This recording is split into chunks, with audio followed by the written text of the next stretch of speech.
All right, guys, what's up? Welcome to the Onelife Podcast. Here with Alex Biffen. What's up, guys? Him and I go way back. Yeah, we met. What, 13, 14 years ago? Yeah, I think. Well, we met. Well, we met on the Gold Coast in Australia a year or two before. Was it a year before Thunder? Doing that at East, doing that competition, right? East. Oh my God, that Yeah, takes me yeah, back. I know. I heard a song the other day that was that reminded me of East. I was like, oh, it took me back. That's crazy, right? Yeah. So we did it was a modeling competition with maybe 80 guys over the whole span of the competition. Yeah, something like that. Yeah. And then we got to the top. We got to the final, didn't we? Yeah, I think we ended up at in the Northern Territory in Darwin. Yeah, but I mean, we did the manhunt modeling competition in Broadbeach. Yeah. At what was the club? East was. Oh, East. Is that? Dude, I can't remember. So I think it was East's. That was the one that you and I did. And then we both went up for the national finals. Yeah, they took the winners from all the competitions. That's right. Yeah. And then you got in I got in a wild card. Yeah. Because I feel like you and I like doing that very, very it could have gone either way. That's right. Yeah. Like I was like, I can't believe I won that because you were such a strong person. So then we got sent to Darwin. Yep. And if you're not from Australia, Darwin is probably it's the capital of the Northern Territory. But it's like the least unpopulated place in the whole country, it was being the capital, it was still, compared to Sydney and the Gold Coast and stuff, it's a town, really. What's the population in Darwin? Oh, I wouldn't even know. I know Canberra's only got 200,000. Yeah. So Darwin is tiny. Yeah. I mean, I think when we were there, there probably was only two high-rises there, wasn't there? There wasn't many big hotels there. Yeah, if you think Australia and you think desert, Darwin. Crocodiles, Darwin. Exactly. Aboriginals, Darwin. Exactly. Do you remember seeing we went to a crocodile sanctuary? I talk about it all the time. Yeah, and there was this crocodile. Its head was in one bite you'd be gone. It was crazy. I talk about anytime crocodiles, alligators come up, I talk about that experience. Yeah. We're at a crocodile aquarium. Yeah. It's the biggest, scariest, most dinosaur-looking thing I've ever seen in my entire life, and it's so deceivingly slow. Oh, that's right. It didn't make a splash, and I was like, "This thing is ginormous." It's literally it's. I don't know what it is in pounds, whatever, but it was 1,100 kilos. What's that? 2,400 pounds? Yeah, is that probably 2,500. 2,500 pounds. Yeah, massive. Yeah, like you said, this thing is this wide. It was on the widest part of its belly. Sorry, it would have been that wide, 5 foot wide across its back, from when it was flat on the ground. That's crazy, right? Because we being Australians, everything's bad. Every American's scared of everything in Australia. But we know about crocodiles, but it's not till you see one. You're like, oh my God, these things are It gives you a whole new level of appreciation. Yeah, these things are crazy. Respect is the word for sure. Crazy. If you came up against one of those, there's nothing you can do. That's millions of years of evolution right there. That's nuts. And then probably a year or so went by after the competition, and then you end up in the States in Thunder Down Under, Australia's Thunder Down Under. Australia's Thunder from Down Under. And then, how old were you when you came over? 24. You're serious, little baby, when you came over. I never left Australia. I was your first time leaving. That's the same as me. Yeah. I was a naive little fella back then, and then. And that's the problem, bro. I came over when I was 31, but I mean. We're both small town type people, right? Yeah. Very easygoing, from a small town, and all of a sudden you come over here on a plane, and then you're on billboards, you're driving around limousines, you hang out with all the other performers and all the other shows. You're on TV. I was on TV the first week I was here, doing these promotions, and I was just like, "Whoa, I'm just this small town kid." Yeah, no, it's weird, right? It's definitely mind blowing, and it's just at first. I was going, because I didn't really, like you said, you come over here with naive and I was a bit naive and, I just sort of was doing me, but then you look back on it, you're like, like you said, you came over here from a small town, and I was lucky enough to do a movie. I was lucky. I was going to touch on that. You were in, was it Bad Day? Or? Yeah, Alexander, the no good, terrible horrible bad day or something. Yeah, it must have been 12 months ago. I'm sitting there watching TV. I was like, that's Alex. Oh, no, fella. I mean, don't cool's blink, that? don't blink or you'll miss the part. Yeah, but I mean, how cool the fact is you're in a Hollywood movie. Yeah, Super no, cool. it was really, and we were lucky enough to meet, Jen Gardner and Steve Carell and stuff, and they were legends. Steve Carell is like, he's just a legend. Is he just as funny in real life as so there was a scene in the movie when the director was he'd say something and the rest of the cast was supposed to laugh. And because it's a movie setting, like when you're forcing a laugh, it's sort of, I don't think it was coming off right. Yeah. And he's just done one of these Steve Carell things and everyone's just cracked up laughing and got it in one take after that. So gotcha. He's professional, you know what I mean? He knew what the director needed. And Jen Gardner was cool. She'd go around and say hello to everyone. She seems nice. She was super nice. So yeah, that was an amazing experience. One of my best experiences in Thunder for sure. But, and at least a lot of things, right? Like I did it for a year. You did it for 12? Yeah, I just left not too long ago. So I mean, it was 10 or 11 years and then COVID and then I left. I came back. I came back for 4 months once we came back from COVID. That was an interesting one too. And then I ended up leaving and starting my own thing. So yeah, it's crazy. Like I said, you get off on a plane and you're a nobody, and all of a sudden you're a somebody. Yeah, it's weird to get your head around. It is. I mean, it's like I said, I sort of was just doing me the whole time. Especially being Australian, like we're very just very genuine, very easygoing. Don't really think too much, and then when suddenly you put on this pedestal, it's. I remember going out for the first time, first night I got there, and I was just like, the tension, like the way people treated you. Yeah, I mean, it was. It's kind of weird, right? It was weird, but it was kind of nice, you know. It was cool. It's kind of cool to be like, go to a club and not be that person that's sort of, lining up for $20 drinks and stuff. It was kind of nice to like. Yeah, you could skip lines. And you got tables and stuff. So it was definitely a good experience. It sort of spoilt me, to be honest. Now I'm like the thought of going to a club and doing what I like, standing in line and all. I'm like. I was gonna say, what is? I know when I got out, I know it was kind of humbling. I was like, oh, you're suddenly somebody, and now you're just regular again. Yeah, that's right. How's that been for you? I mean, because 12 years of it, I'm sure. I mean, I went through my stage of loving it. You know what I mean? And then I got past that stage, and it became just a job. And I stopped going out years ago, to be honest. Like about four or 5 years before that, and then doing the TV experience, as amazing as it was still like. Work, like you'd have to, you'd finish work at 1 o'clock in the morning, get home at 1 o'clock in the morning, have to be on a flight at 5 o'clock in the morning. So, stuff like that, when we'd be flying to like LA and doing stuff. But yeah, I mean, don't get me wrong, it was still an amazing experience. It just got to a stage when it was, so when I and also COVID had just finished when I left. So I'd just gone, a year and a half of not working and doing the normal life thing. So it wasn't that bad of a transition for me.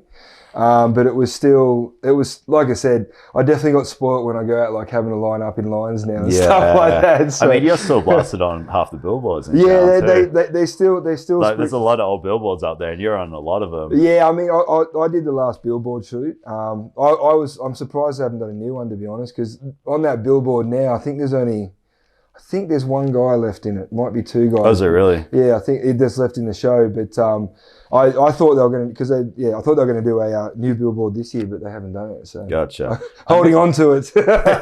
Yeah, I mean, it's cool. I was never there when they did the billboard shoot. Yeah. So that's one of my regrets. That would have been cool. Yeah, they only do a billboard shot once every 5 years or so. It depends on.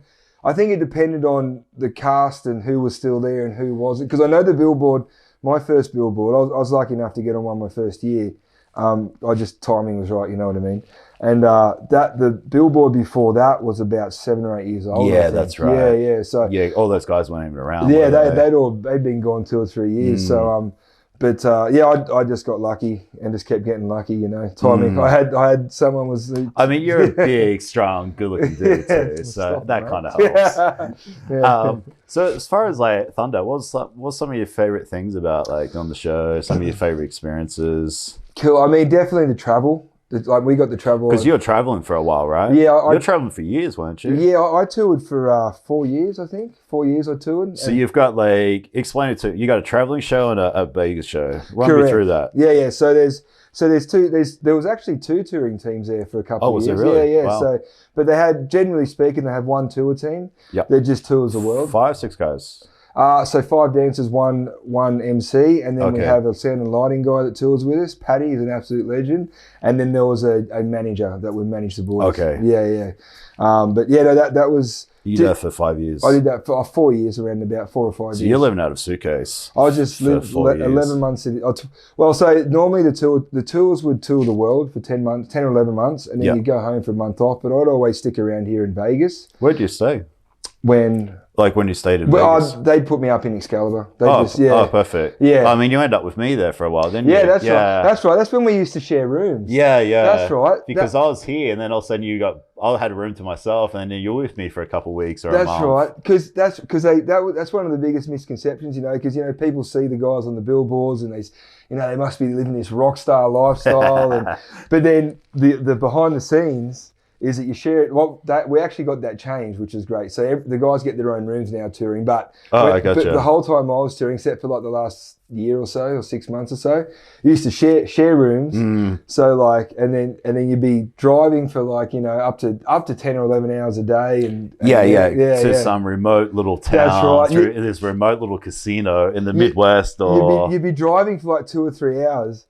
Just like fields, nothing but farmland and especially stuff. the Midwest, right? That's what I'm talking about. Yeah, and then all some remote tiny little casino. This casino pops up out of nowhere. Yeah, and you're like, well, who's going to come to this? And you do 2 sold-out shows to 1,000 girls a show. You know what I mean? Or you do a show on this tiny little stage where you can't put your hand straight up without touching the roof, and you got a couple hundred people watching. That's right, and the lighting consists of turning the light on and off type thing on the wall. Yeah. So I mean, yeah, you do anything from a show that's like you say 100 to 200 people with to 5,000. Yeah, I was going to say I remember going from this Midwest casinos like a couple hundred people to Windsor, Canada. You did Windsor, did you? Yeah, nice. where Kiss played. That's and it had 5,000 people. That's right. Yeah. So the range was extreme. Yeah, and everything in between. I mean that 5,000 girl show was next level. Like for a bunch of strippers, you know what I mean? Yeah. For a bunch, you turn around, it's just like this sea of people, sea of girls, and you do that first move and the crowd just erupts. And I can only imagine, like I can understand why those rock stars, why the guys that actually do the big shows and the talented guys and stuff, why they get a bit off the rails, because it's, I mean, we do, our biggest show is 5,000, their smallest show would be 5,000, Yeah, I mean? Yeah, I was watching Joe Rogan talking about Anthony Kiedis, Red Hot Chili Peppers, talking about his journey. Have you read his biography? I'm about to get it, actually. Oh, Scar Tissue? I haven't read it yet, but it's good. Oh, the first paragraph, I feel like I'm hooked. Really? Because I was watching these clips and I was like, I somehow I haven't read his book, and I was like, I need to read his book. So now I'm definitely going to buy his book after this. Yeah. No, I actually only read. I put it down. I'm someone that will read 3/4 of a book and then put it down. Not because I'm not interested.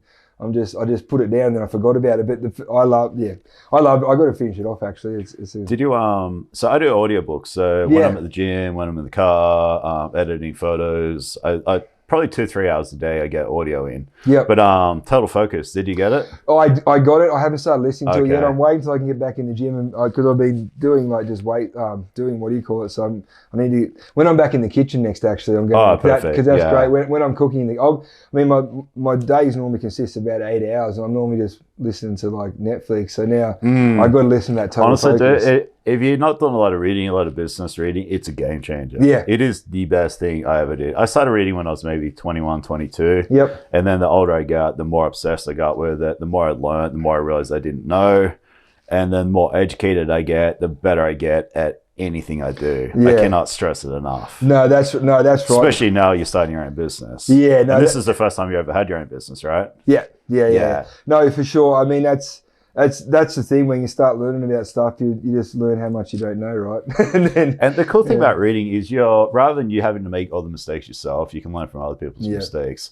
Or no matter how hard you think things are or how bad things are going for you, you realize that it's nothing compared to what other people have been through or currently going through. You realize it's normal. That's the thing. Like, it's like, you're like, oh man, I'm failing. It's not working. I'm doing it wrong.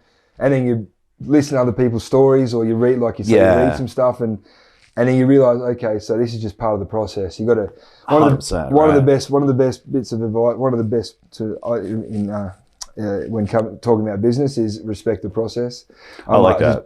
Be patient and respect the process is like two bits of information, 2 bits of advice. So I'm like, okay, I just got to take a breath, realize it's like, part of the process. That. Yeah. And if it was easy, everyone would be doing it. Exactly. And right. I always relate it back to gym and being in shape and business, because how many people walk around with six pack? Like very, very few, because it's hard work. It takes time. You got to be consistent and you got to be patient. Yep. And you and I, to get very lean right now, we're still looking at like 3 to 4 months. Oh, yeah. And we're in better shape than 99% of the population. Yeah. But it's still going to take us 4 months of hell to get there. 4 months of like consistency is the big thing as well. Consistency being key, right? Yeah, that's it. Consistency is my biggest enemy. Yeah. and that's like influencers, environment, all these things. That's right. But it's the same thing in business. You kind of got to put the blinders up, head down, butt up, like Australians say. No one says that over here. But head down, ass up. Yeah, head down, ass up. That's Australian saying. Yep. And just do you for you, and realize it's gonna take time. That is the hardest. That, especially living in Las Vegas, putting those blinders on, like you're saying, and just like not worrying about, looking at my mates that are still in Thunder, like they're like making good money and like working easy hours and like working easier hours. Sorry, not easy hours. I mean, that show was very taxing on the body. Yeah, but you're working an hour and a half to 3 hours a day. Yeah, 8 hours a day. Yeah, up to like they do triples. They do up to like a 6 or 7. Oh, really? And it is like it seems like it is a very easy job. Don't get me wrong, but it is very taxing because they're bodybuilders. Like you're essentially training like a bodybuilder. Essentially. Yeah, and moving like a dancer. Like you tell some of these dancers on the strip that you do 10 shows in 4 days, and they're like, what? Know what I mean? And then you got 250-pound guys trying to do it, and it's a fully choreographed show. So it's then like I said, you can't compare yourself to that. You got to blinkers on and just know that goal is coming and just respect it, and you know what I mean. How was it? You're a bigger guy. You're pretty heavy. How was it on your body? Oh, my knees is gone. My knee. Are you like tendonitis? Are you having what's going on? I think it's arthritis. Well, I don't know. Were you there when I got injured? No, I don't think so. Yeah, so I got injured and got my meniscus cut out. Oh, wow. Okay. Yeah, so is that from being on the show? Yeah, so it was a bit of costume fell off on stage and I stepped on it and slipped and just gave myself a bucket tear. So you know what a bucket tear is, it just flipped over and I couldn't close my knee. It was just like anyway, I was out for 3 months and then they ended up cutting the meniscus. They said we can repair it or we can just cut it out because you're doing what you do, you'll probably be back in 6 months, Oh, wow. So they cut it out. So it's been bone on bone there for 10 years. Okay. And all the old boys, they used to be like, don't run and jump off the stage. I'm like, yeah, I'll be right. Yeah, well, you're 24 when you started, I was 24, right? That's easy. And so, some of these stages are 6 foot on the ground and a couple of us used to run and jump up and then onto the ground. You'd be jumping like 7 foot in the air and 250-pound guys coming down on concrete floors. It was fine then, but now I'm like, I'm getting up in the morning going, oh. Yeah, I've learned that over the years. I've always thought long term. Yeah. The way I train, the way I lift, the intensity of what I train. I'm always thinking like when I'm 60, I still want to be able to do a push up. Yeah. I still want to be able to raise my shoulder. And see that you're smart. Yeah. Whereas I know other people are just like they're 21, they're deadlifting as heavy as possible. Yeah, and they don't realize in 5-10 years they're going to be struggling to function. And poor technique as well. These guys are lifting that heavy when they're young. For me personally, my training, I've knocked back the weight just focusing on technique, and it gets so much harder anyway. When you're doing, we do half this channel is fitness, and we preach mind to muscle connection. Oh. You're doing an exercise, make sure that muscle is doing the work. That's huge. It doesn't matter how much you lift. It's what you get out of the lift. That's exactly right. That's what you're getting at, right? That's exactly what I'm getting at. It's like I said, I used to like run 10. I used to think if I didn't run 10 kilometers a day, I was going to get fat, and then I'd be like on the bench with the poorest form, going, shaking and stuff. Not eating right, and that 10K is not going to do jack. Exactly right. It's so like if to get the most out of your training, it's so sciencey and so technical. But if you do it right and listen to the people that know what they're doing, you're going to get results so much better, and your body's going to feel so much easier. And it really isn't that hard if you do it the right way. Yeah, no. Have you noticed that? It's funny. It's easier training, but it's harder at the same time. Like the intensity, I guess, is harder, but it's easier. Like I get better results now training less time, but training properly. Training smarter and not harder. That's right. Yeah. And the older I get, it's got to a point now where I've got so smart at it, I've become so lazy at it. Yeah. That I can get in and know exactly what to do. go home and fast Yeah. 22 hours a day, have that 1 or 2 good meals. Yep. And I've just got it down to a point where I just know it works for me. Yep. 42, and it's easy. Yeah. And if I want to tweak it, I can tweak it. And having the information there and having the ability to turn it on is also a big thing. Oh, yeah. Because a lot of people are like shooting blind and like they're guessing. Yep. I know what works. Yep. And I've got the mindset to put it on. That's right. No, that is the thing too, is knowing what works for you, I think. But still... And there's no right or wrong thing, right? Well, I mean, there is wrong, I suppose. Well, I mean... you know... Like if it works for you, yeah. Well, yeah, if it's working, I got a couple of mates that they go, like, I'm just watching going, it's how I used to train. I'm going, oh man, if you just did, only because... Look at you all getting wise and mature. Well, trying I've only to. ever known you as like younger. Oh yeah, just didn't give a fuck. It's funny how people grow up, right? Oh yeah, I had to. Otherwise I'd be dead. You know what I mean? Or, but I know the train, I've had a couple of boys in that show are actually, like, they're really good trainers, and they've competed and stuff. And it took me a while. It took me a while to listen to them. You know, and they're like, you're doing it wrong. I'm like, yeah, whatever. You know what I mean? But then I started listening. I'm like, well, wait a minute, this is way better for longevity, which is the main thing. Being the huge one. It's exactly. And the right. older you get, the more you start to realize that exactly. longevity is exactly right. It starts to get harder to get out of bed and stuff like that. So where I went wrong when I went in the show is I was 6'1", 100 kilos, 105 kilos, 220 pounds, 225. Never danced before. And then all of a sudden you're dancing every night of the week. I'm learning the show, so I'm practicing a couple hours every day. Yep. Wearing these brand new weird dancing shoes I've never worn, which have got no cushioning. They're not good for your feet. No. And then I didn't realize that I was jumping in the sauna each night to relax, not realizing I probably should have been icing, should have been stretching more. I should have just not been focused on getting bigger and focused more on trying to drop some weight and recover better. So I ended up with tendonitis in my Achilles to a point where I could barely even get out of bed in the morning. I was like, picture having like a splint in your Achilles and not being able to flex. It was the most, and when I could literally touch it like that and it would be like a 9 out of 10 type pain. Yep. And then I got patella tendonitis. I got that for a bit, actually. And that hurts like hell, like jumper's knee. I didn't even know what was wrong with me. I was just like, what the hell, am I getting soft? It's so bad, right? Yeah, it is, like down the front here, right? Yeah, I mean, you can get it right there. Or no, that's where I used to get it, right in the point. Yeah, right on the point, right? That's your tendonitis. You get Yep. shin splints. So I was at a point where I'm like, I'm this healthy, fit guy, but I'm in all this pain. But I didn't realize I probably should have come into a different approach and been smarter about it. But you don't know what you don't know. That's right. I mean, a lot of guys, because they come in, they see the guys that have been in the show for a while. Exactly. And those guys that have been in the show for a while, they do know how to look after themselves. They've learned to balance it. And they're also mature men, you know what I mean? Like a lot of guys, when they come to the show, they come in like before the age of 25, and the older guys that have been in the show at that stage were like in their mid-30s, so they had that mature muscle. They've been training properly for a lot of years, and then the young guys go, I want to look like that, because they look good, those older guys. You know what I mean? The muscle maturity. That's right. Like Marty, man. Marty had the best muscle maturity. Oh, he had like tennis ball abs and like, I mean, not huge, but just very round, very full. Just always looked amazing. Just very what's the word? Just looked very good. Yeah. And then they've all got their issues now as well. You know what I mean? Oh, I'm sure they do. Because it's like, those older guys, when we joined, they were about 5'8", 5'9", whereas we had another 20 pounds of muscle on them as well. That was the thing. Like, you and I were probably, you, me, and maybe Steve or some of the tallest, biggest guys in there. Now I'm one of the shorter guys in the show now. Oh, you really? Well, if I was still in the show, they've got some big boys in there. But I mean, it depends. Each guy has their own purpose in the show. The bigger guys are the guys that, maybe can't dance as well as the littler guys, and the little guys do the acrobatics, and the bigger guys are there for, like, they still have to dance really well, you know what I mean? But they so it's all kind of relative kind of thing. But there's a guy that you remember David Harris, the flipper? Yeah. So he still flips in the show. He's still around. Well, he left the show, and then after the COVID, they had a shortage of guys, so they needed to get some more guys, so they rang him again. But he still flips, and he's 45. He's talking about looking after yourself properly. He's someone he always used to be like, make sure you're ice. I'd be like, nah.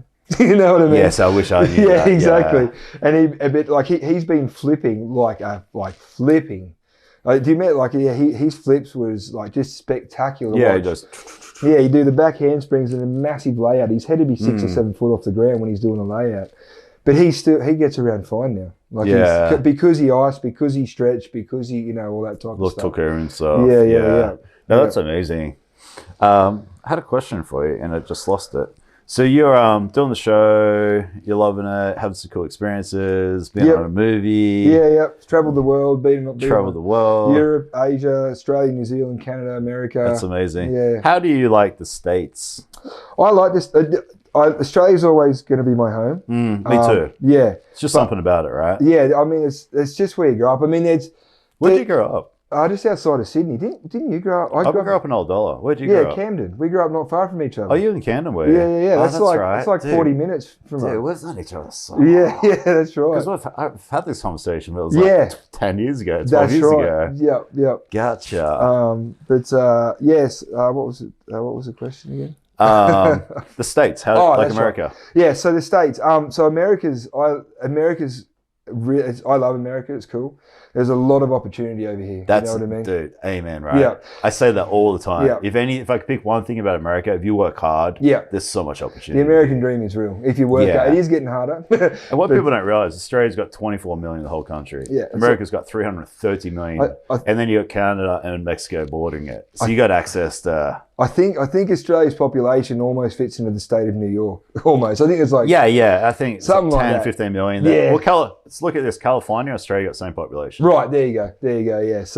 So I mean, that's if you're going to start a business and entrepreneurial type stuff, America's a place. Like if you to be, right? Yeah. If you hit 0.01 of population in Australia, you get hitting 100,000, whatever that is. Yeah. You hit 0.01 of the population here, you're still hitting millions and millions of people. That's what I say. If you put your head down, you work hard here, and you appreciate the opportunity, you can go as far as you want. That's appreciating opportunities too. And the biggest thing is everything's 4 times cheaper here. Oh yeah.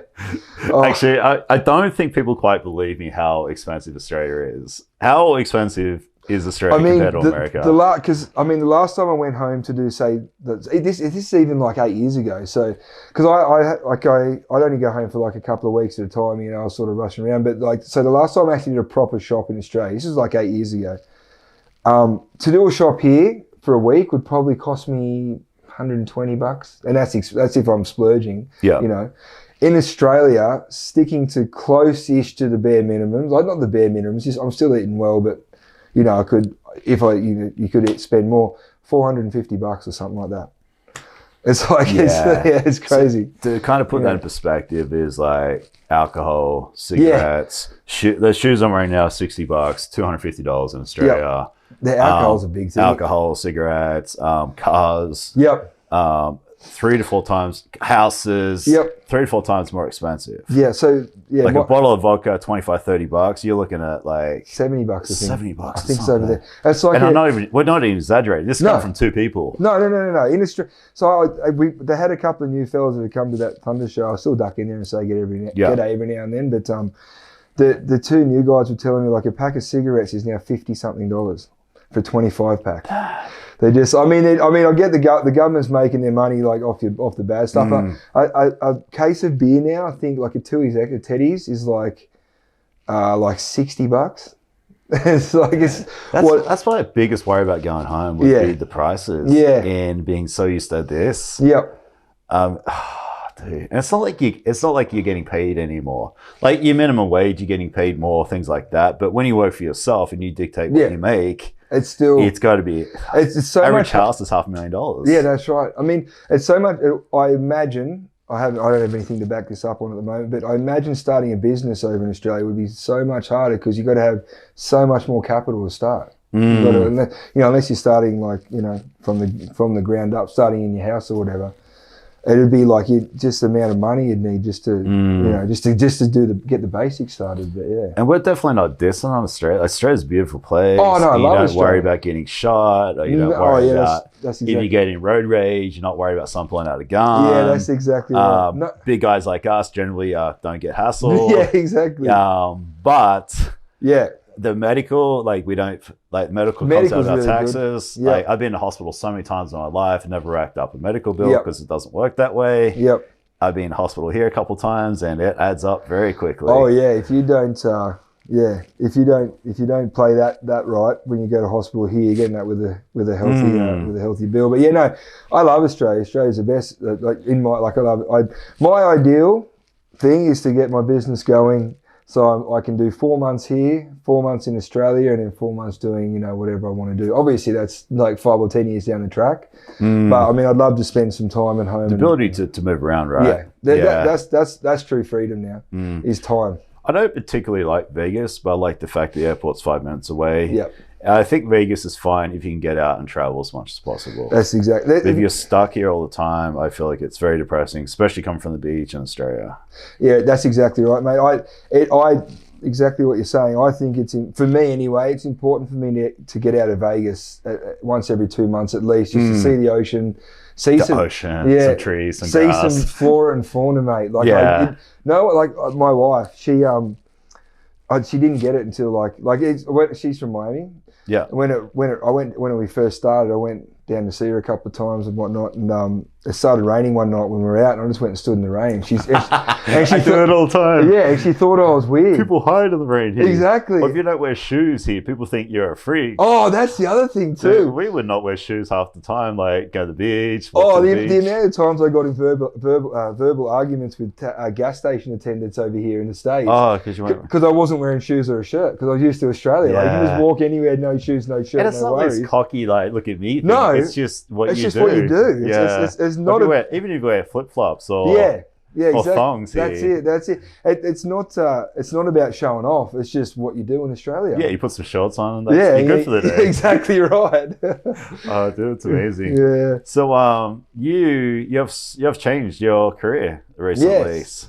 Let's talk about this. We're talking meat pies, We're talking meat pies. How does Alex Biffen get into making meat pies? So, I mean... And why? Well, I mean, I've always wanted to... Like, I'm someone... So I went from... I grew up on the farm, and then I was in a horse show in Australia. And what's that show called again? The Outback Spectacular. That's right. Yeah, the Australian Outback Spectacular. So I was performing on horses, and then... And that's... You kind of... I feel like you stood out in Thunder pretty quickly because you came from a performing background. I definitely... And you're good at emceeing, you're good at talking, and I definitely didn't have that at the time. It definitely gave me a leg up on new guys. I definitely saw that, yeah. Being a new guy, it definitely gave me... Because I'd been in front of an audience. Yeah. So I did that. So I grew up farming, then I went into show business, and I'm just... I don't know. I guess I'm someone that's like, I get bored, so I like to challenge myself. So now I'm like, well, I want to run a business because it seems like I've read all the benefits and that, and you know. So then I was like that, and then knowing Americans over here, like quite a few Americans now, obviously, they go to Australia and they just like meat pies. They love really? They love meat you've pies. Heard that feedback, have you? Yeah. So that's what. So the reason I went to meat pies is kind of a tested market that seems pretty positive, but it's no one really. I mean, there are a lot of pie shops popping up all over the place now, but because everyone's cottoning on that it is a good food, you know what I mean.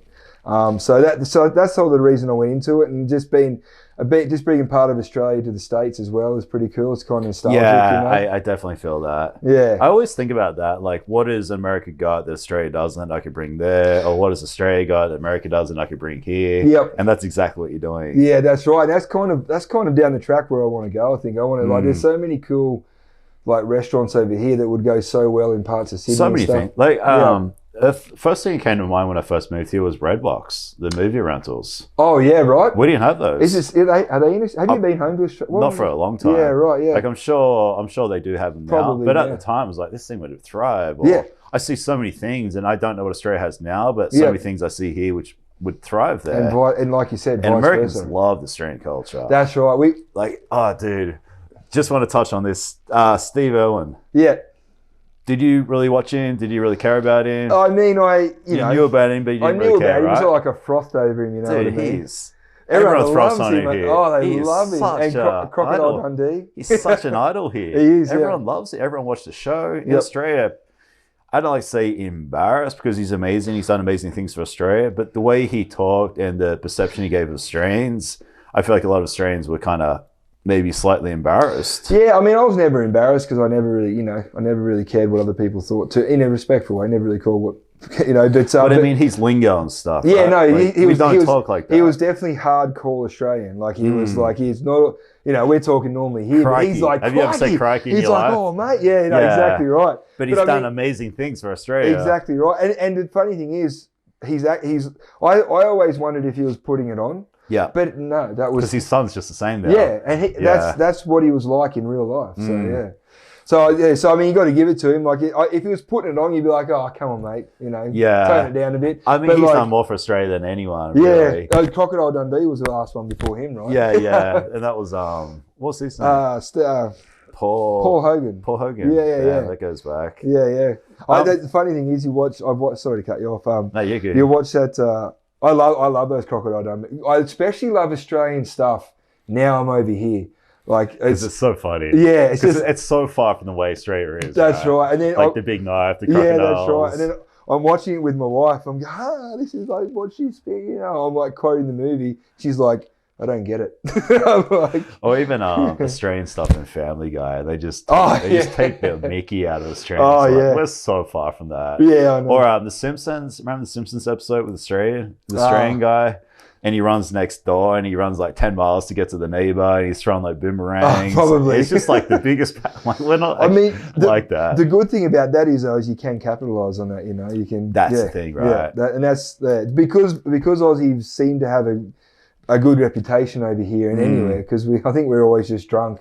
So people just think we're just fun, you know what I mean? I think we're talking about this when we met up the other day. I think the biggest thing people like about Australians is we're genuine. Yeah. If I say, hi, how are you? I actually give a shit. I actually want to know how you are. Yeah. I'm not trying to get tits. I'm not trying to sell you network marketing. Yeah. Generally, it's just the way I am. Actually, that is the difference between, we're very friendly we're very friendly Generally people. friendly. Whereas people over here, like in the gym, like in Australia, you go up, oh, mate, that's a mad shirt. You'd be like, oh, thanks, mate. Yeah. You do it over here, like, oh, mate, good set. They'd be like, what do you want? To me? Yeah, what are you doing? What are you trying to sell me? Yeah, exactly right. Are you going to stalk me to my car? Yeah, exactly right. And it's not, it's just the way it is here, It's just the way. It's not, you can, I used to think, I used to take offence to it a bit. I was like, oh, come on, man, I'm just saying g'day. But at first, right? Yeah, but you got to respect their culture as well, you know what I mean? Or even like general chit-chat. If you're getting a coffee, there's no chit-chat in between the sale. Have you noticed that? Yeah, no, exactly. It's like, hey, how's your day? What do you got up to today? They're like,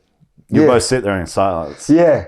And then you'll get your money and you'll walk away. That's right. That. I think you walk away and go, I'm miserable. You know but it's just the way it is. It's just the culture. But I feel like South and stuff is a lot more like Australia. Yeah. I mean, one really good thing that I hope I've learned living in even though Australia has a lot of American culture, it's still a different culture. I've learned to, like, I kind of had a closed-minded view of the world. Like, this is the way it is. But living in another country now, I hope is like really, you got to respect everyone's culture and respect where they're coming from and all that type of thing, instead of like hating on someone for not agreeing with what you do genuinely. Yeah, absolutely. It sort of taught me to have more of an open mind, which is And the big thing for me is in Australia, everyone is white. Everyone looks the same. Yep. Everyone talks the same. Yep. Every state literally sounds the same. And then you come here and I've got so many Hispanic friends, African American friends, different culture, different backgrounds. And it's amazing. It is. And it's it broadens you like crazy. It does. And your life I think it makes your life so much better when you... My mum used to go, because like I said, I closed-minded sort of point of view. I grew up on the farm back home. Yeah, you're a white... Yeah, this white guy in the farm in Australia, right? Like, you don't know... Remember the first time you came to LAX? Right. Like when you get off the plane, you come to LAX. Like, holy crap. Right. It's like... I went to school with 1,000 kids and every single kid was white. Yep. That's right. But that was normal. There's not much... I mean, and the thing in Australia is the different cultures, they stick to their own pockets, you know what I mean? Like, you know, the parts of Sydney are all Asian, parts of Sydney are all Lebanese, Macedonian. You know what I mean? Whereas over here, there's no like, it's still kind of segregated a little bit, not in a bad way, even though they have. It's like a melting pot in a way, right? Yeah, exactly. So, but over here, everyone's just in together. Yeah, I feel like I got more like black friends than I do white friends. Yeah, it's cool. It's so cool. Yeah, no, it is. It breaks you away from this, like, I don't know. Just broaden, as Mum used to say, broaden your horizons, Alex. You know what I mean? I actually reckon one day I'm like, oh, I get it now. Okay. What? Let's go back to the meat pies. What is a meat pie? So it's pretty much a pot pie. That's the easiest. Yeah, that's the first thing that comes to my mind. That's the easiest way to describe it. But when you say pot pie over here, everyone sort of has a not so good of it. You know what I mean? So there's a lot more flavour to the meat pie. It's like mincemeat and gravy. Yeah, right. Yeah, that's right. It's meat. Well, I have a couple of steak pies that I'll cook like for 4 or 5 hours. Just till I stir it and it falls apart. Then we got the mince pie. We got the couple of chicken pies, butter chicken pie. Oh, nice. I got the classic chicken just so people will try it. Vegetarian, vegan. We've got a bunch of different stuff now, but and the pies in Australia, they're the hot dog of Australia. So they're at all the gas stations. They're at all the sporting events. Everyone eats them. You know what I mean? Yeah. If you're at a sporting event, you're not having a hot dog. You're having a meat pie. Having a meat pie and a Coke. A Coke and a beer. Or all the tradies will get a meat pie and a sausage roll and a chocolate milk for morning tea. The first thing comes to mind, tradie being tradesmen, like plumbers, builders, things like that. And then meat pie and a Coke. Meat pie or a chocolate milk. Milk. What are the milk over in Australia is huge. What's the Move? Move milks. Geez, I heard that word for a while. Yeah, right. Yeah. Dare, remember the Dares? Yeah, they were good. That seems delicious. Oh, they were. Right, business opportunity. Yeah. Yeah. And then you're doing sausage rolls too. Sausage rolls. Are you doing pasties? Not yet, no. Because there's already a shop in town that's doing pasties, and I'm just sticking to the pies for the moment. Gotcha. It's sort of its own niche. So, what's the difference between a meat pie and a sausage roll? So a meat pie is a pot pie, pretty much, and a sausage roll is just it's a sausage wrapped in puff pastry. So it's more of a Gotcha. Yeah. So had you had cooked before? Were you? So I mean, I used to not professionally, nope. But I mean, were you cooking for yourself back in the day? Were you making pies, or you literally just figured this out because you wanted to? Yeah, no, I figured it out because I wanted to. They're family recipes, which is cool. They are. Yeah. So I was just from your mom, your grandma. So from all, some are from like grandparents, some from mum, a couple are from friends' families from back in Australia. So it's I sort of figured I never cooked professionally, especially on the scale I'm doing. So I'm sort of figuring it out, which is cool. Which is, like I said, I like to challenge myself. I get bored easily, and So what makes a good meat pie, and how you've got nothing to compare to here. Yeah. So how do you know you're on the right page and doing a good job? Well, I mean, I actually supply a few Australians around town and English people. Oh dear. Okay. Yeah, meat pies are a big English thing as well. And everything Australian's English. I'm going to realize. Exactly right. Everything we say, everything we eat. Yep. I'm watching. You ever watched that baking show, the English Bake Off or whatever? Yeah. Which one? When the white tent. Yeah. That's everything in that show is Australian. Yeah, that's but I mean, it's all English. They even say mate over there. Yeah, cheers, mate. That's exactly right. That's just off topic. What I noticed in America is Australians say everything that English say. We have the same food, and then some reason America is from England too. Yeah. But I think after the war, they got their back up. They changed every single word, every piece of food. Yeah, because right. you would not think America is from England. No. After living here, right? It might also be that America's another 100 years older than Australia. So when did it get settled? It was 350 years or something. Yeah, Australia's right, about 200. Yeah, right. Are they 200 now? That was 17. Australia was discovered in late 1700s, wasn't it? Yeah. Yeah. I mean, 1774. Sydney's about 200, but the rest of Australia is only 150. Oh, it's not a lot. Yeah. Actually, where I grew up was the birthplace of Australian agriculture. Which was is it really? Cool. Yeah. That's super cool. Yeah. But But anyway, back to the pies. They what was it called? Oh, what makes the flavor? How do you know when you're on the right page? Well, I guess I've had a lot. Pretty much every Aussie that tries my food said they taste better than the ones back home. Okay, so that's a good sign. thing. The English seem to like them a lot. Although the English have their own sort of pie. The English pies and Australian pie is a little bit different. Never had English meat pie. They're a little bit. It's hard, I can't put my finger on it right now, but there's a difference there. So the English like their pies, but it's just that. I mean, the fact that I'm getting most touch wood. Most people that try my pies become return customers. So that's a pretty good sign. That's a good sign. Hopefully I'm on the right track, you know what I mean? So how do you break into the American market when most Americans don't even know what the hell it is? That's been my biggest challenge. My biggest challenge is getting it in front of people. That's because they don't know what it is, they're like, Plus they play it safe, right? Yeah. Just like I'm sure we do too. People like what they like, you know. You stick to what you know. That's exactly right. So the biggest challenge has definitely been getting the pies in front of people. But that's just a matter of touch points, you know. People see it enough, and you got pictures that make the pies look good enough. Yeah. You just got to keep plugging away, keep that, you know, keep present in people's minds, and then eventually they're going to hit. Oh, good. And I also make it easy. Like we do free delivery anywhere in Las Vegas. Oh, dear. That's yeah. cool. So that's a bit of a thank you to try our stuff. You know what I mean? So I make it as easy as possible, and our prices are pretty reasonable. How much are you charging for a pie? At the moment, we're doing anywhere. Our sausage rolls start at $6 now, and the steak pies go for $7.50. Okay. So I mean, it's still more expensive than I'd like, but just the way stuff is right now, you know what I mean. The more you make, the cheaper it's going to come. That's right. Once I've actually I've got some good stuff happening, which is going to really up my production, I'm hoping. Yeah. And then if this pulls off, then my back end's just going to be cut in half. You know. Okay. I mean? Yeah. Awesome. But yeah. So what are you doing as far as like you're talking about touch points, getting in front of people? Is that social media? Is that giving out samples? Is that farmers markets? Like what is? So I was relying on social media marketing, social media posting quite a bit, but then the whole debacle between Facebook and Apple sort of. That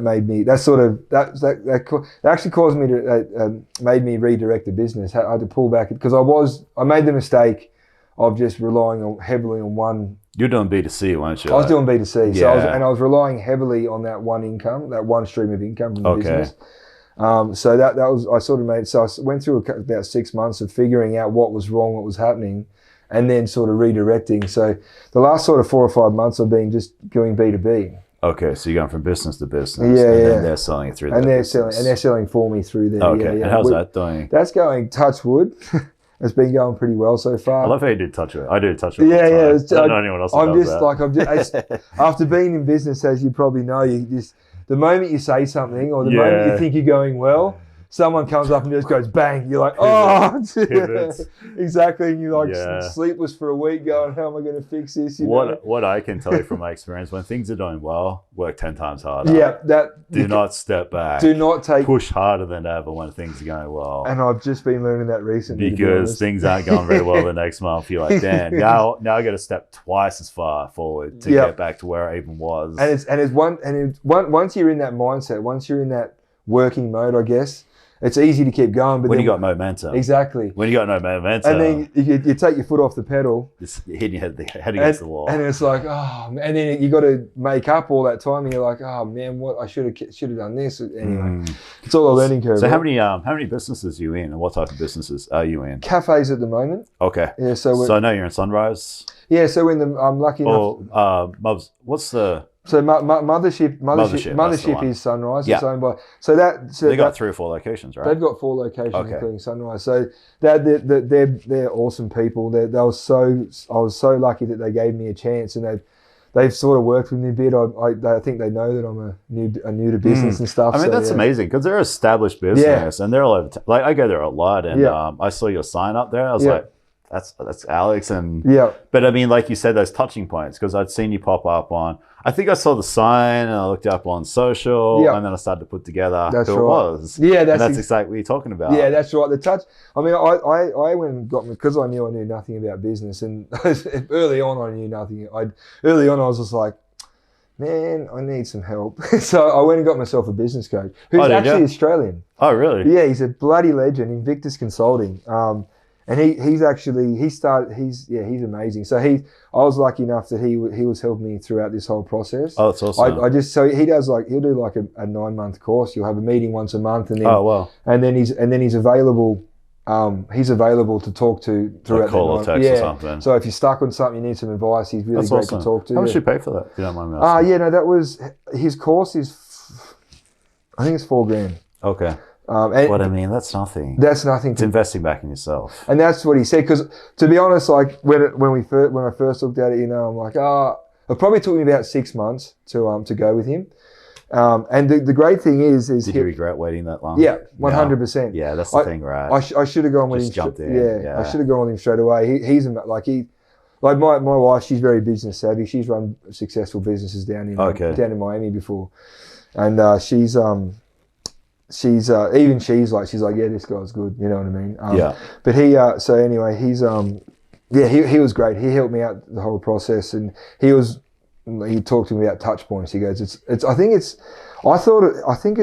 he told me the last time on average, someone now has to see, because there's so much variety out there, so much content going out. Yeah, I think someone has to see it like 12 times now before they'll make the sale, before they make the I think it used to be like 6 or 7. That's what it used to be. I think recently it's gone up. Yeah, because of exactly what you're saying. I thought it was 7. I thought it was 7 or 8 too. But then he was like, no, it's like a lot more. Yeah, now. I have read something recently. Yeah. So that meaning Facebook post, Instagram ad, a Facebook ad, you picking up an ad like a poster in a shop, someone eating a pie, No, it's whatever it is, but it's relating back to your brand, right? That's right, and it's also really good advice I found for myself. If like I used to get offended if I messaged someone and they didn't message me, like when it came to business, I'll message you that stuff over. You'd message them and you wouldn't hear back, and I'd be like, oh, he doesn't want to. But then I'm like, well, wait a minute, let's apply the touch points. This guy's busy, he owns a business. I'd be like, okay, so I message him like 3 or 4 or 5 times, very nicely over the space of a couple of weeks. Just going, hey, bro, you know what I mean? And then they're like, oh, sorry, man, I forgot. You know what I mean? Yeah. Yeah, I cannot tell you that enough. Yeah.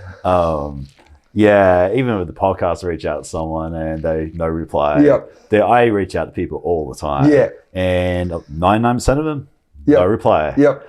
And I'll follow back up, like you said, I'm sorry I've been busy, blah, blah, blah. I'd love to take you up on this. I'll be there tomorrow. Yeah, you and I were popping up kind of everywhere. And remember Aussie Heat? Aussie Bum. Aussie Bum. You and I went and did you and I went and auditioned for a modelling job for this company. That's right. Remember? Yeah, that was. There's been a lot of little crossovers there. Yeah, there has. Yeah, so we're popping up, and then we both go off to, was it Brisbane? It must have been Brisbane. We went up there and did a trip for like an audition for Aussie Bum. I think Aussie Bum, it might have been Brisbane. Aussie Bum's based out of Sydney. I think you went to Sydney. I think you went to Sydney, didn't you? Yeah. Where were we living? Well, I was living on the Gold Coast the whole time I knew you. They might have done they might have taken you to Brisbane. We went at the same time though. Oh yeah, it would have been Sydney then. Gotcha, because you're not auditioned. You got it, and I didn't. Yeah. Because you had like that rugged look, the exact look they're looking for. Yeah, I was a little bit too clean cut. Yeah, and back then I wasn't really hitting the gym. The guy, they didn't like the guys that didn't not like them. They preferred the guys that were more like the running than the gym type. You know what I mean? Yeah. And you were, I was too clean cut. I was clean shaven, no hair on my chest. You had some hair going. You had a little bit of facial. Yeah. It made more sense. Yeah, that real Aussie. Like you say, rough around the edges type. Yeah. That's right. Fuck, I forgot about that. Yeah, that's crazy, right? Yeah, there's been so many. Do we fly down? Maybe we must have flown down. Yeah, I think. I was on the Gold Coast. Yeah, I was on the Gold Coast. I was on the Gold Coast too. Yeah, because it was after the competition that I applied for Aussie Bum. Gotcha. Yeah, so we would have flown down together. I didn't know how. That's right. We flew down together. Because I think we saw my mum or something at the airport. Probably, yeah. It's a lot of beers ago, mate. And then I remember, I'm pretty sure when we flew to Darwin, we're on the same plane, sitting next to each other. There's a lot of crossovers when I'm very confused on. And then we lived in the same Excalibur room, so I'm just what was said when and. Yeah, no. The timeline's a bit hazy on me, but now you're talking about it. I mean, it's all coming back. Yeah. Oh, that's crazy. It's different life. That's a lifetime ago, right? That's the thing, right? Literally, we've lived a whole another life in another country in between that. That's exactly it. It's getting to the point where I'm nearly starting to live here as long as I have in Australia. Yeah, that's right. Yeah. It's kind of weird. Yeah. It's big thing for me is like someone's like, oh, what do you say in Australia? What do you call this? I'm like, I actually don't know which one's American and which one's Australian anymore. Yeah. It's so weird to say that. Especially because, you've been probably hanging around more Americans than Australians. Yeah, absolutely. So, I still, I was hanging around Aussies a lot as well. Yeah. So that's probably why I sound like probably more Aussie and stuff. Yeah, more bogan. Yeah, I got sick of repeating myself dude, going through drive-thrus. I was just about to say that. Yeah. I'll ask for a hamburger, and people are like, "Oh, what?" I'm like, "Can I get a hamburger?" Yeah, exactly. Thinking I'm making fun of them. Yeah. And they're like, "Oh, cool, hamburger." Yeah. I was like, or a protein. Yeah, protein, or a cold brew. Yeah, that's it, mate. When I just put on the worst American accent going through, and they understand me every time. Dude, it's so nice to hear that. Oh yeah, I feel like I was the only one. No, otherwise. Like the difference between going, could I have a large number 2? Like what? No, they're like, sorry, what was that? And they will, like, I don't know where they pull these words from, like a large number 2. Right, so that's a number 11 with ice cream. You're like, what? No, a large number 2. I'm like, can I have a large number 2? Oh yeah, no worries. You're like, what?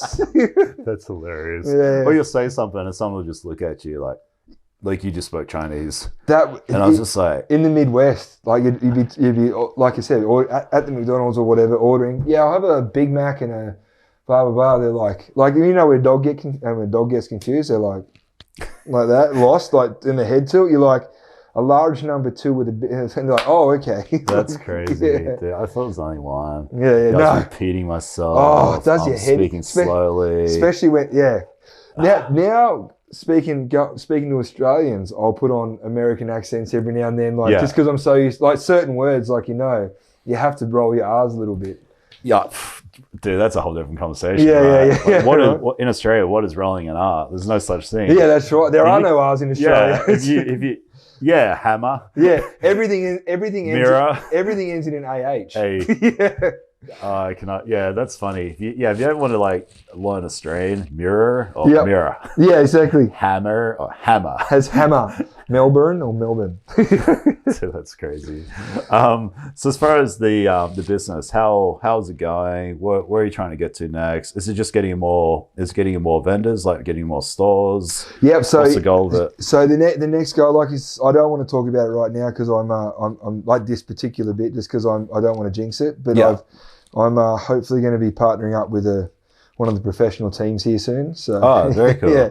So I'm in talks with that. I'm just waiting for some emails and stuff. But anyway, and then apart from that, my eventual goal is to get it in, like in Australia, every gas station across America. You know what I mean? Because I mean, even though it's better than this food's like it's a home cooked meal on the go. You know what I mean? Yeah. So it's better than. It's better than that crusty bit of pizza. Way better than the crusty bit of pizza. Been sitting in that warmer for however long. The hot dog that's been rolling on that roller with the shitty bun and stuff like that. The roll tacos. Yeah, so I mean the tacos is cool.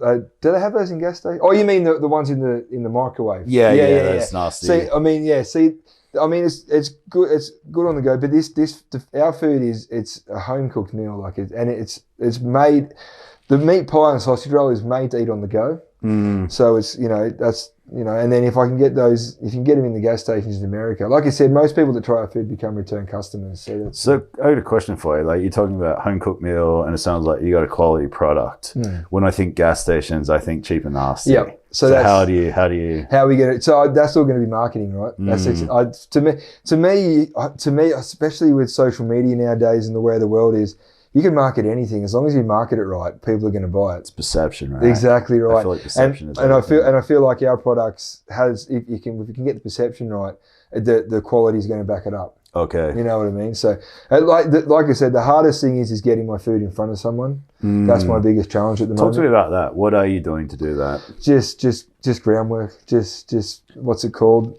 Just footpath, just on the work, just grinding, mate. Are you walking into stores and introducing yourself? So, because I feel like you've got good, not persona, good energy. Yeah, What's that word I'm looking for? I can't think of it either, mate. But I mean, you've just a likable type of person, a genuine person. So I feel like you walking in, introducing yourself is like, I feel like behind a text is not as strong as you walking in the door. And that's the way I prefer to do it. Like unless I'm getting an introductory text message. At the moment, I have been like it's sort of one shop's known another shop, so they've introduced me. So that's honestly that's the way I've been doing it so far. I've been lucky that people have, like I said, I've been lucky that people in the one cafe have gone, well, this is good stuff. Yeah. Talk to my other friend who owns this cafe. So that's sort of the way. Having that introduction is huge. There's a difference between having a cold sale and a cold pitch and a warm, And that's a huge thing in Vegas, I find, is the networking is huge. Networking's something I've had to learn as well. Like I never, like the amount of opportunity, the amount of business opportunity I wasted being in Thunder, like the amount of contacts I could have had. The leverage you had right now. Oh, mate, the leverage I could have had back then, I'm like, I always think about like when I was how present I am on social, my goals. If I was in Thunder, like they weren't using social media until I got there. No. Like I was talking to, it's Alex, right? Alex, yeah. I was in the office of Alex the second day I was there teaching about social media and the fact that they should be using it for Thunder. They weren't. Right. And then after that, they really started getting serious. Yeah, they do a right. really good job now. Yeah.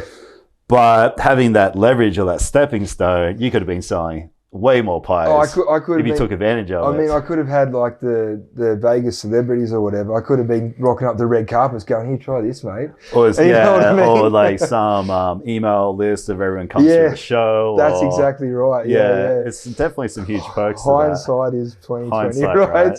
But anyway, I kind of like the fact that I'll be able to do it myself. You know, I can say that I was able to build. When I say myself, I've had help. You know, my wife. I've like my business coach has been amazing, and I've got friends that have just been willing to like. So it's definitely not myself, but not being able to do it with my brand, not building it off Thunder's brand, I guess, is like it's kind of satisfying. You know what I mean? I get that internally. Like, hey, I've done this myself. Yeah, exactly right. And that's like that entrepreneur like ego thing. That's exactly right. I think that's what entrepreneurs. I think we just don't like working for anyone. Dude, like we talked about, I've been fired from every job I've had. Yeah. And like I said, I thought there's something wrong with me. I thought I don't fit in society. I'm not ever going to be anybody. Why can't I be a cookie cutter? You know? Yeah. And that was the thing, right? I was just like, I would just get so bored, or like I wouldn't be challenged, or I'm like, the thought of doing this every day for the rest of my life, like it sounds awful. And like the thing I don't like about working for someone is I've always been someone that will put in. I like to be good at my job. I like to be like respected. I like to be that guy that's at the top. You know what I mean? So then you put in all that work. You put in that more effort than anyone else. You put in more hard work than other people. Not everyone, but a lot of other people at that one job. And then you end up getting fired, or they just cut your pay, or they just like they same return. Yeah, exactly. That doesn't take you any further. Exactly. Right? There's a cap, and a lot of the time they take advantage of your hard work for their business. They'll you know what I mean, and then you're like, well, what the hell? So now, you know what comes to mind? I saw a video as a TikTok about an Amazon driver who do the deliveries. He goes, we're on such a busy schedule. If we got to get all these deliveries done in one day, if we finish ahead of time and we work harder, we get a call. Can you trip in and help the other person who's struggling? Yeah, and. So if you work harder, you're not getting any more pay. You're just getting extra work. Yeah, and where's the encouragement to work harder? And I've always been someone that I want to help other people as well, for sure. I mean that's part of my business model as well. Like I'm already involved with the charity in town here. Not officially, but I'm just in the process of doing that. But yeah, just helping people that are useless as well. It's like, well, why isn't he trying as hard as I? Like, why? Put in some more effort, man, and your life. Yeah, I just can't. I want to be rewarded for my hard work. That's that saying: the harder I work, the luckier I get. Exactly. And I feel like that is so true. Yeah. So true. Yeah, you're rewarded for your, and it's so much more satisfying when you put in your hard work and you get rewarded and you win. Mind you, there's a lot of these in between there. Yeah. But another thing comes to mind too is, the wider you spread your web and the more connections you make, the more DMs you send, the more you get in return. Yeah. So if you're only getting 1 out of 100 people writing back, but you're sending 1,000 a week, you can expect 10 replies a week. That's exactly right. And then you might only convert 1, but it might take you 3 to 6 months to get that 1. Now you're doing it weekly. That's right. Now if it's working, hey, if I double down on this, now I can make it 2. Yeah, that's right. That's the way you kind of got to look at it. And for a lot of people, those numbers, they're like, well, what's the point? You know what I mean? That's a lot. Yeah. Like you say, you go from 1,000 emails to maybe one person. You know what I mean? And it's like, but the satisfaction of that paying off, and then it's a lot. If you do it right, it's more lucrative having that one pay off than working 40 hours a week. You know what I mean? I always say that. Like, I'm not dissing Starbucks, but if you work in Starbucks, you're making $10, $12 an hour.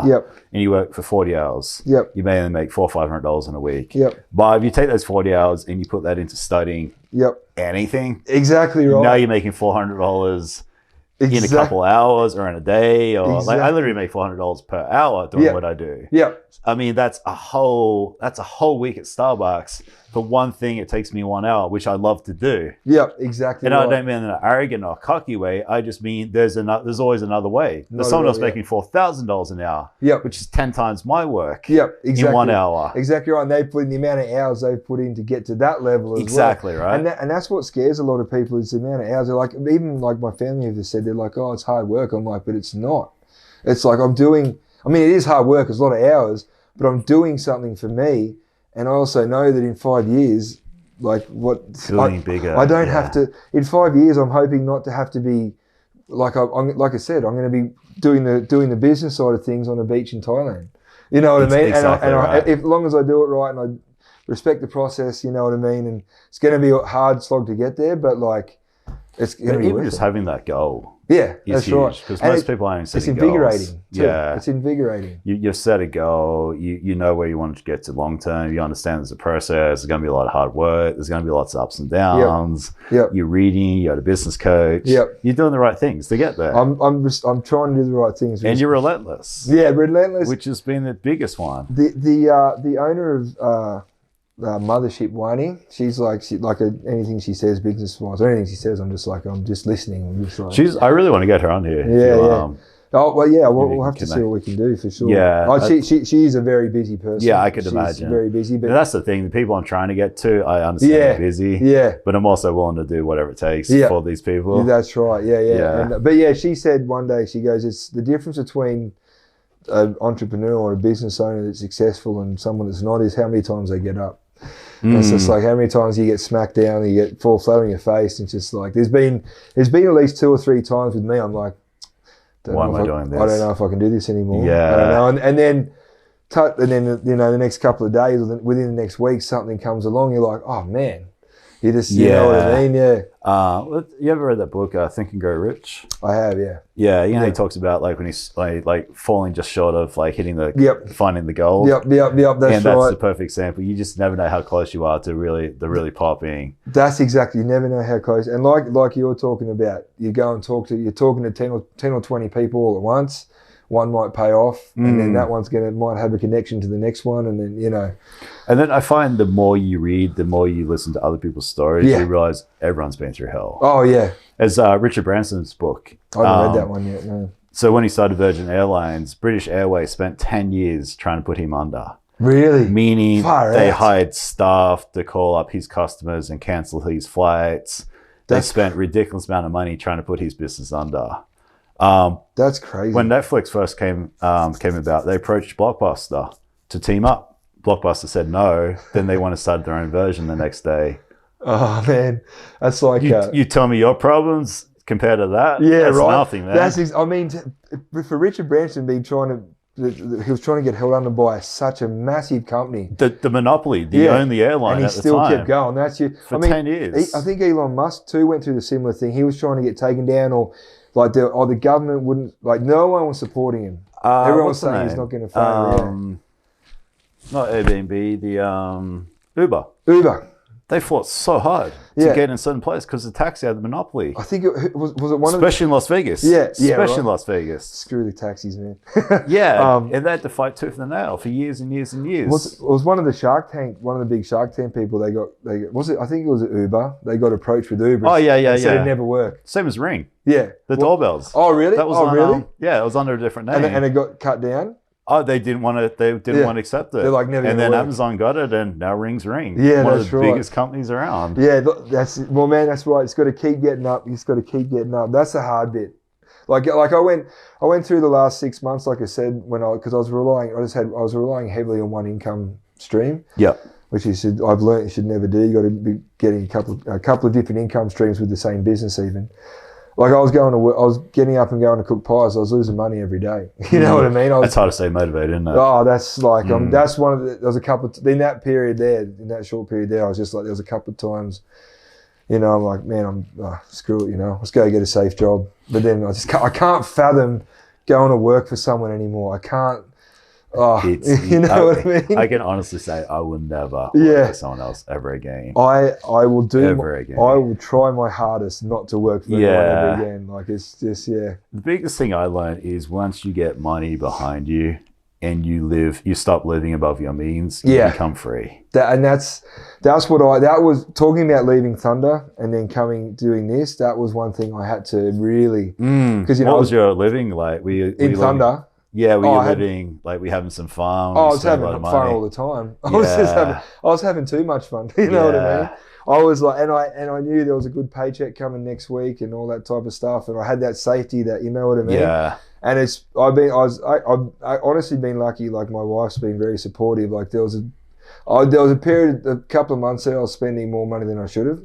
Like everybody does. Yeah, and then 8 out of 10 Americans live paycheck to paycheck. Yeah. 80% of the population. Really? Paycheck to paycheck. Yeah, right. So 80%. That's huge, right? It's nuts. Yeah. Meaning 80 of your friends are broke. Yeah. And that means there could be a doctor, but they're driving a nicer car. They've got a bigger house, a bigger mortgage, a bigger car payment. More money, more problems. They're wearing, nicer clothes than you and I, but they're still living paycheck to paycheck. Yeah. So they're no richer than anybody else. That's right. They're driving fancy cars that are leases, that don't own them, and they're throwing that money away. And that's the thing, right? Once you start to realize this stuff, like I drive a $6,000 Camry paid in cash. Yep. So the average car loan is $500 a month over 96 months. Yep.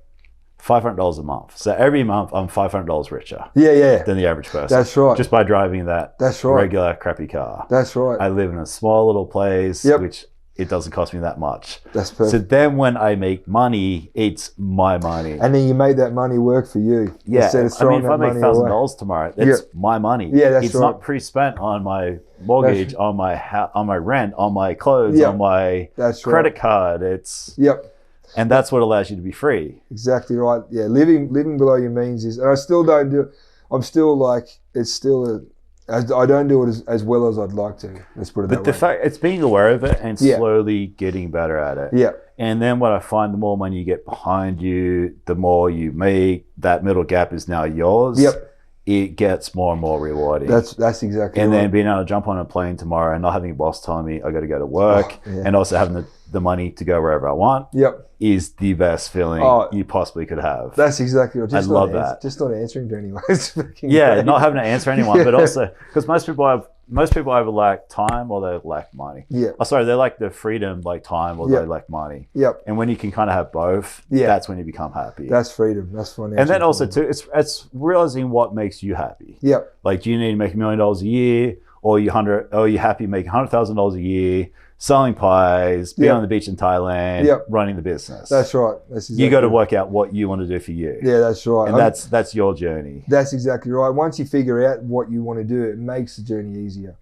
And figuring out's the hard one. That is a hard one. I saw something the other day though that was like, just start something.